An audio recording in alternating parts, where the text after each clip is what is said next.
The story begins in the blistering heat of Kurdish mountains where U.S. Navy SEALs have been locked in a grueling firefight for nearly 48 hours.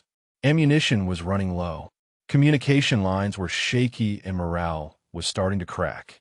The SEAL commander, hardened by countless battles, knew his men could hold the ground for only so long. What they needed was not just extraction. It was air support. Team 7 pressed against the jagged rocks of the mountain ridge, their desert camouflage blending with the sun-bleached stone. Below them stretched a valley that had become a killing field. ISIS remnants had turned every outcropping into a firing position, every shadow into an ambush point. The enemy fighters moved with the confidence of men who controlled the terrain, their voices echoing off canyon walls as they coordinated their assault. Commander Jake Mitchell wiped sweat from his eyes, tasting salt and grit. His radio crackled with static and desperation. 3 of his men were wounded, their medical supplies nearly exhausted. The extraction point lay 2 clicks through open ground that bristled with enemy positions. Without air cover, it would be suicide. The heat shimmered off the rocks like liquid glass. Mitchell could feel the weight of responsibility pressing down harder than the Kurdish sun. His team had volunteered for this reconnaissance mission deep behind enemy lines.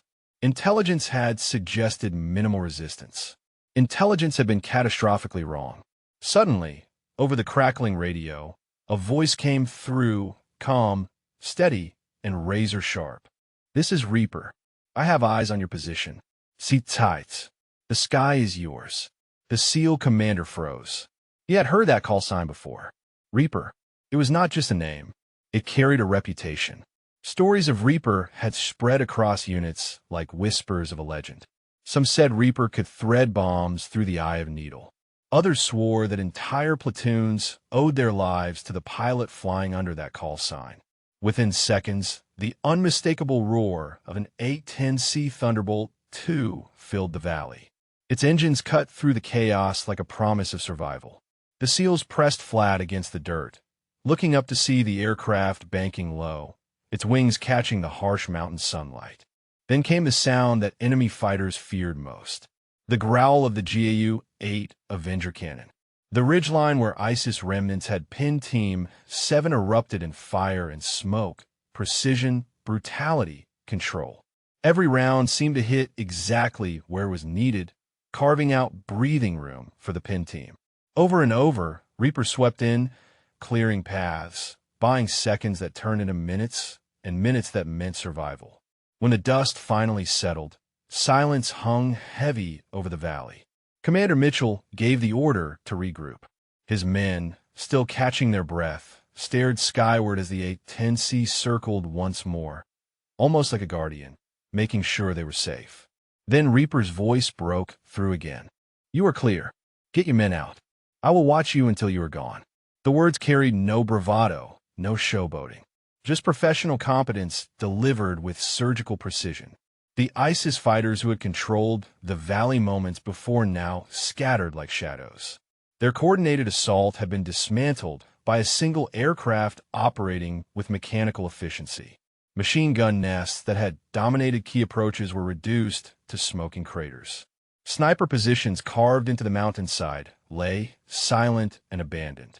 Sergeant Rodriguez, Team 7's demolitions expert, shook his head in amazement. Those strikes were impossible in these wind conditions. He whispered, professional awe in his voice. "Who the hell is that pilot?" The mysterious fire continued, methodically eliminating the remaining enemy forces. As the ISIS remnants retreated in confusion, Mitchell caught movement on the far ridgeline. A slight adjustment in the A-10C's flight pattern, sunlight briefly illuminating the cockpit canopy. He raised his binoculars, but could not make out details of the pilot through the aircraft's armored glass. Mitchell keyed his radio. "Unknown pilot, identify yourself." The only response was another precision strike, dropping an enemy commander nearly 800 meters away. The shot was surgical, eliminating the target while leaving nearby structures untouched. The A-10C carved through the Kurdish mountain air with lethal grace, its pilot demonstrating skills that defied conventional wisdom. Reaper's cannon work was surgical, each burst precisely calculated to eliminate threats while avoiding any chance of friendly fire. The aircraft moved like it was an extension of thought itself. Commander Mitchell watched through his scope as Reaper executed a textbook strafing run along the eastern ridge. The Gu-8 cannon thundered in controlled bursts, each lasting exactly 2 seconds. Stone and metal erupted where ISIS fighters had established their strongest positions. When the dust cleared, the enemy stronghold had been reduced to rubble without a single round landing near Team 7's position. "This is not just flying," Corporal Jackson whispered, his voice barely audible over the fading engine noise. "This is artistry with ordnance." The young SEAL had seen close air support before, but nothing approaching this level of precision under such challenging conditions. Reaper banked hard left, executing a maneuver that brought the aircraft dangerously close to the canyon walls. The pilot threaded the 810C through a narrow gap between two peaks, emerging on the valley's far side to surprise a group of ISIS fighters attempting to flank Team 7's position. The enemy had no time to react before the cannon spoke again. Another perfect strike eliminated the flanking threat. Smoke rose from multiple positions across the mountainside as Reaper systematically dismantled the enemy's tactical advantage. Each pass was calculated, each burst measured, each target eliminated with minimal ammunition expenditure. The radio crackled with Mitchell's attempt at communication. "Reaper, this is Team 7 Actual. Outstanding work up there. Request pilot identification for our after-action report." Only static answered his transmission. The mysterious pilot maintained operational security even while saving their lives. Sergeant Rodriguez adjusted his position behind a boulder, marveling at the tactical situation unfolding above them. In 15 minutes, Reaper had transformed their desperate last stand into a methodical enemy withdrawal. The ISIS remnants were no longer attacking. They were fleeing. The final phase of Reaper's assault was a masterpiece of tactical coordination. The A-10C swept across the valley in a series of calculated passes, each one designed to collapse the remaining ISIS defensive positions. What had been a coordinated enemy offensive was now reduced to scattered fighters seeking only escape routes through the mountain passes. Commander Mitchell keyed his radio for extraction coordination. "FOB Vanguard, this is Team 7 Actual. Request immediate helicopter extraction. Landing zone is secure thanks to unknown air support. Reaper has neutralized all significant threats in our operational area." The response was immediate. "Team 7, this is Vanguard Base. Extraction birds are spinning up now.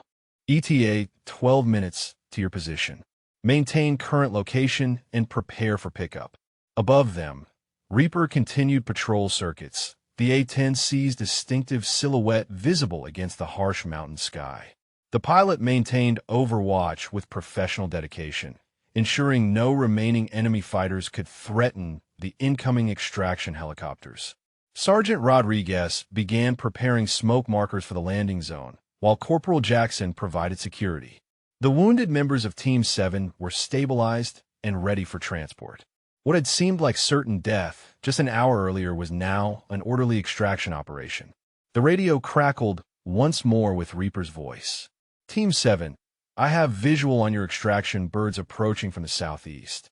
2 Black Hawks, approximately 8 minutes out. Maintain your current defensive positions until they are on the ground." Mitchell looked skyward, trying once again to catch a glimpse of the pilot who had saved his entire team. The A-10C banked into another patrol pattern, its armored bulk reassuring against the mountain backdrop. Whoever was flying that aircraft possessed skills that transcended normal military aviation training. The sound of approaching helicopters echoed off the canyon walls. Rotor blades cut through the thin mountain air as the extraction force approached Team 7's position. Reaper adjusted flight patterns to avoid the helicopter corridor while maintaining protective overwatch of the entire operation.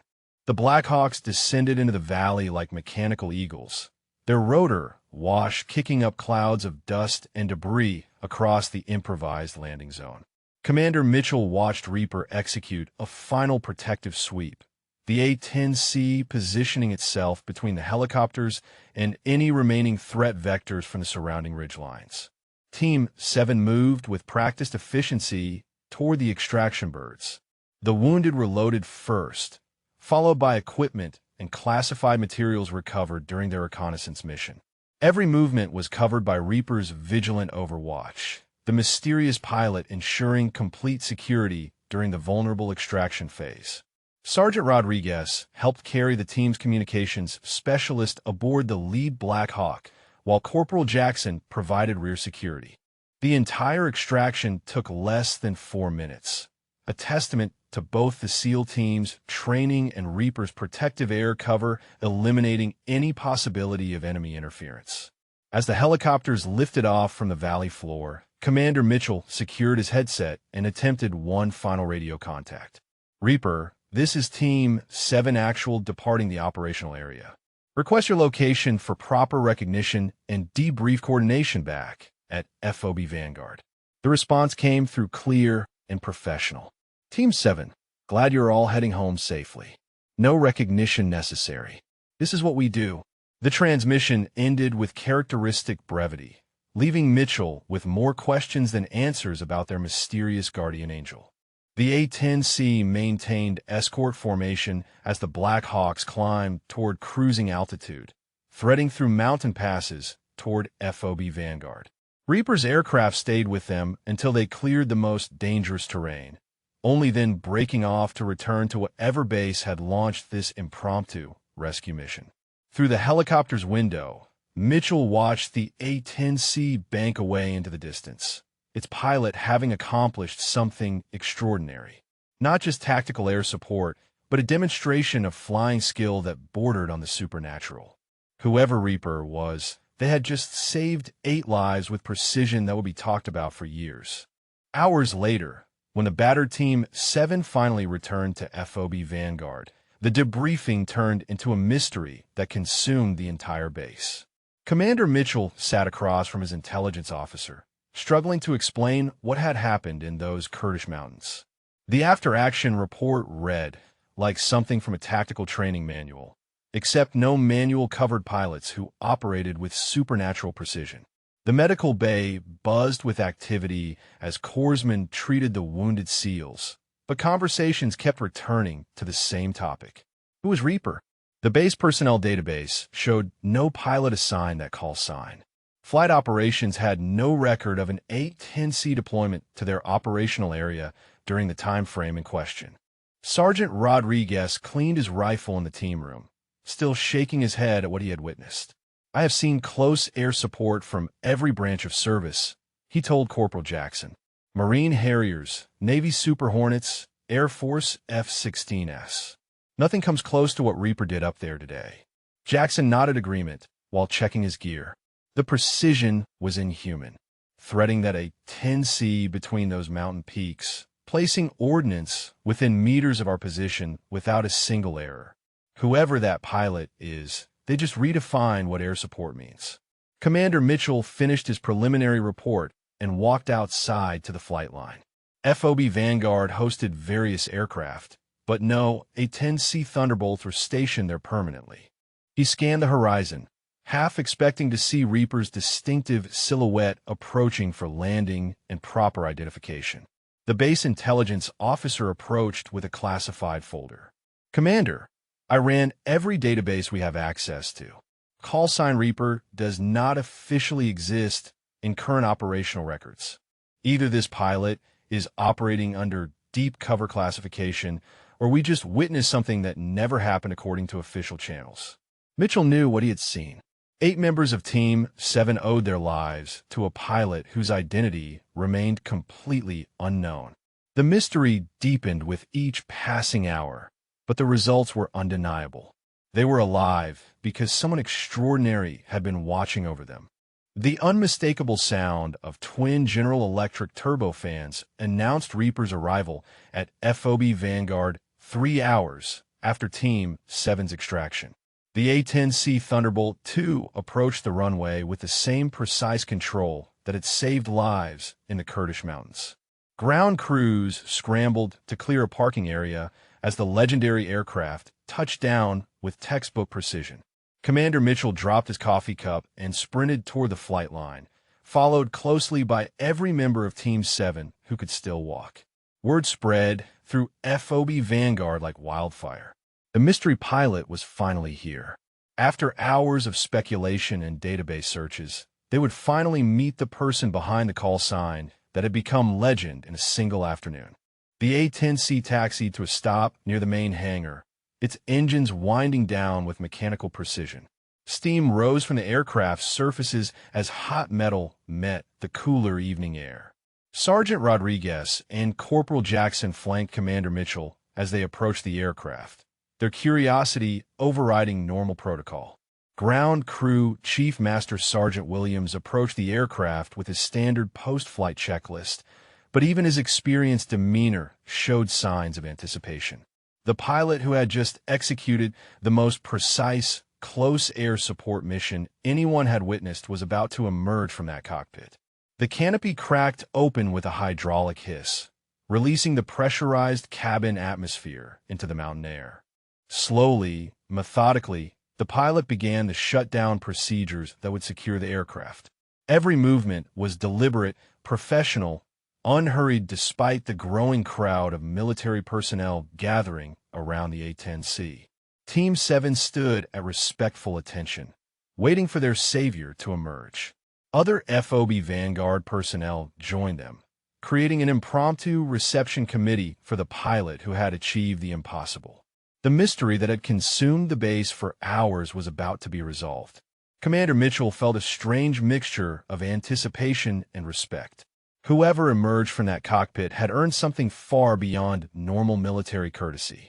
They had earned the kind of recognition reserved for those who risk everything to save others. The pilot climbed down from the A-10C with fluid movements that spoke of countless hours in the cockpit. When the flight helmet came off, revealing shoulder-length brown hair tied back in a regulation bun, a collective intake of breath swept through the assembled crowd. Captain Sarah Chun, United States Air Force, stood before them with the calm confidence of someone who had just redefined what aerial warfare meant. Commander Mitchell felt his assumptions crumble in real time. The voice that had guided them through hell, the precision that had saved 8 lives, the tactical brilliance that had dismantled an entire enemy position belonged to a pilot who looked barely old enough to have finished flight school. Yet her eyes held the steady gaze of someone who had seen combat and mastered it completely. Sergeant Rodriguez exchanged glances with Corporal Jackson, both SEALs struggling to reconcile their preconceptions with reality. The legendary Reaper was a woman who stood maybe 5 feet 6 inches tall and carried herself with understated professionalism that commanded immediate respect. Captain Chin secured her helmet under one arm and approached Commander Mitchell with measured steps. Her flight suit bore the patches of the 355th Fighter Squadron, along with ribbons that told stories of previous combat deployments. The wings on her chest gleamed with the kind of polish that spoke to pride in service rather than mere regulation compliance. "Sir," Captain Chin said, offering a crisp salute to Commander Mitchell. "Captain Sarah Chun, call sign Reaper. I understand your team had some difficulties in the operational area today." Her voice carried the same calm authority they had heard over the radio, but seeing her speak the words added a dimension of reality that left several SEALs speechless. The crowd of military personnel stood in stunned silence. Master Sergeant Williams recovered first, stepping forward with his post-flight checklist. "Ma'am," he said with newfound respect, "that was some of the finest flying I have witnessed in 22 years of Air Force service. Your aircraft is secure and ready for maintenance inspection." Team 7 remained at attention, but their expressions had transformed from curiosity to something approaching awe. The pilot who had saved their lives with surgical precision was standing before them, real and undeniably skilled beyond anything they had imagined possible. Commander Mitchell stood motionless for a long moment, processing the reality before him. The pilot who had demonstrated flying skills that bordered on the supernatural was a captain who appeared younger than some of his own team members. Yet her eyes held depths that spoke of combat experience earned through fire and precision under pressure that few would ever achieve. Without hesitation, Mitchell came to rigid attention and rendered the sharpest salute of his military career.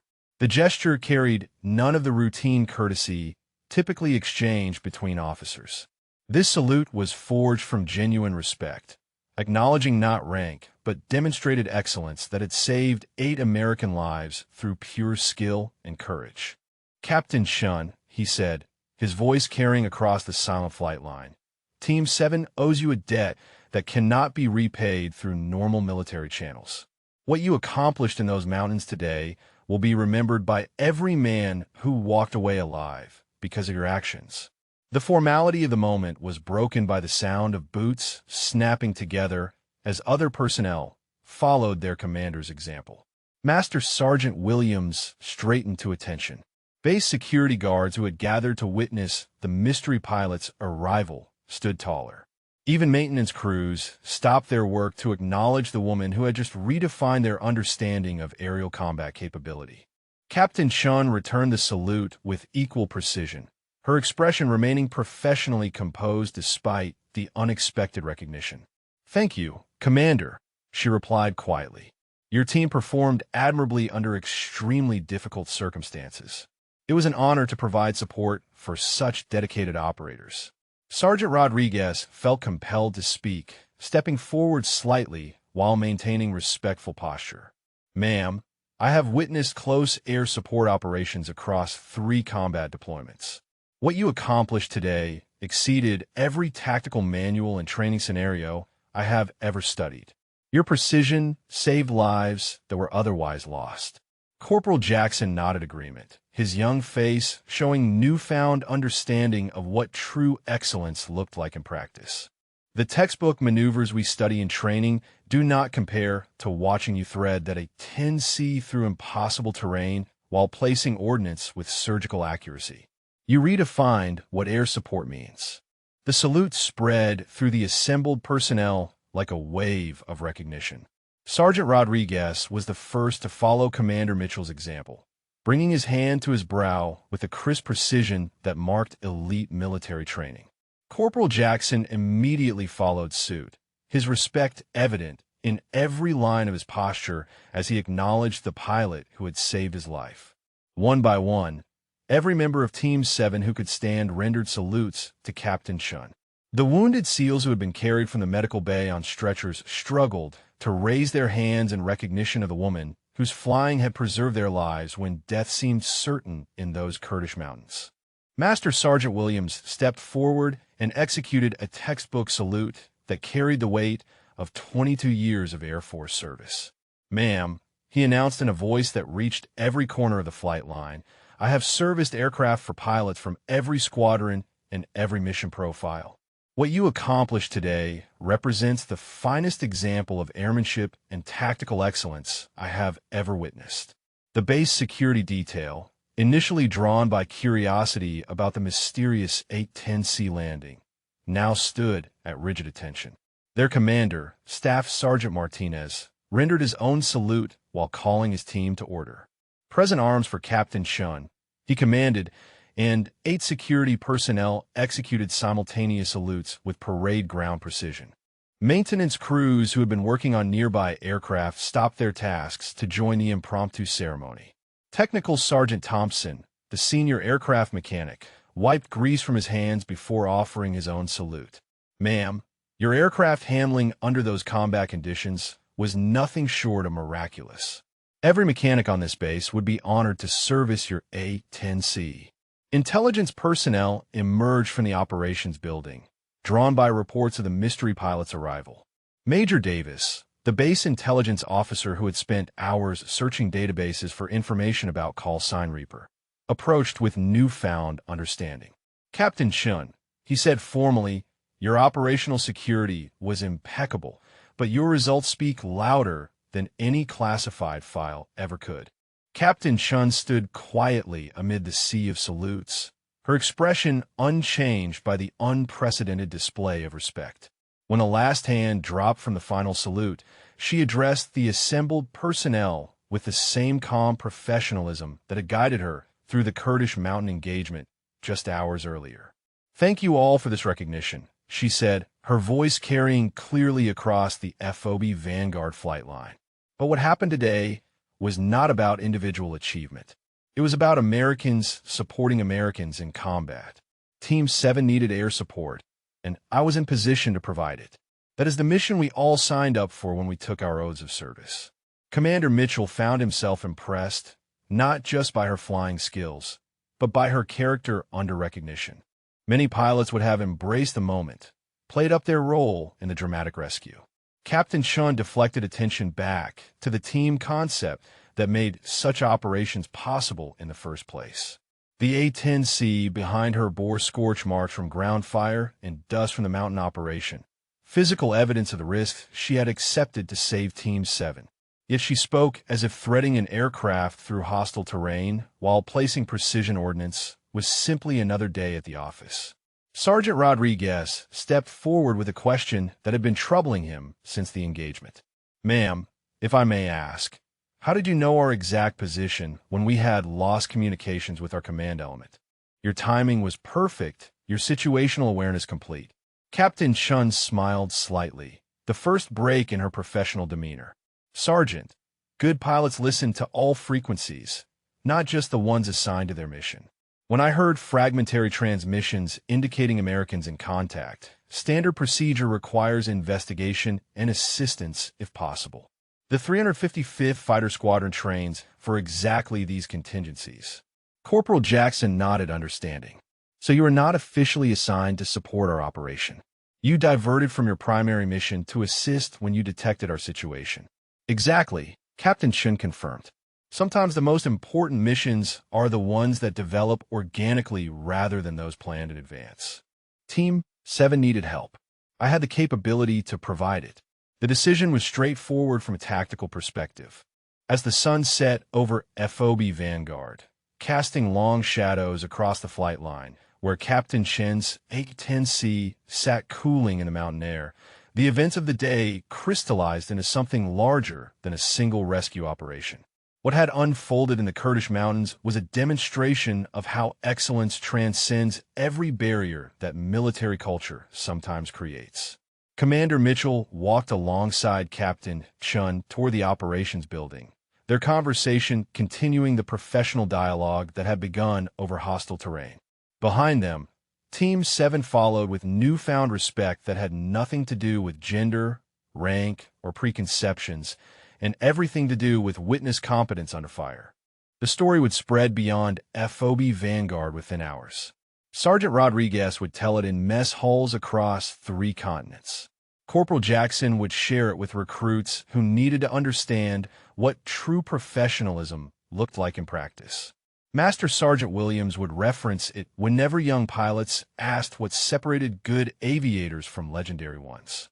But the real lesson was simpler than any tactical manual could capture. When ISIS remnants had Team 7 pinned in an impossible situation, when ammunition ran low and options disappeared, when death seemed certain in those unforgiving mountains, skill mattered more than assumptions. Courage mattered more than conventions. Results mattered more than expectations. Captain Chun had not demanded respect through rhetoric or policy. She had earned it through precision that saved lives, through flying that redefined what air support could accomplish, through professionalism that elevated everyone around her. The salutes on that flight line were not rendered to prove a point about equality. They were offered because excellence recognizes excellence, regardless of who delivers it. Years later, when Commander Mitchell told this story to his own children, he would emphasize the moment when every assumption dissolved in the face of demonstrated capability. When Sergeant Rodriguez reached his final deployment, he would carry the memory of impossible precision delivered exactly when it mattered most. The fighter pilot's call sign that forced even SEAL commanders to salute was not about forcing anything.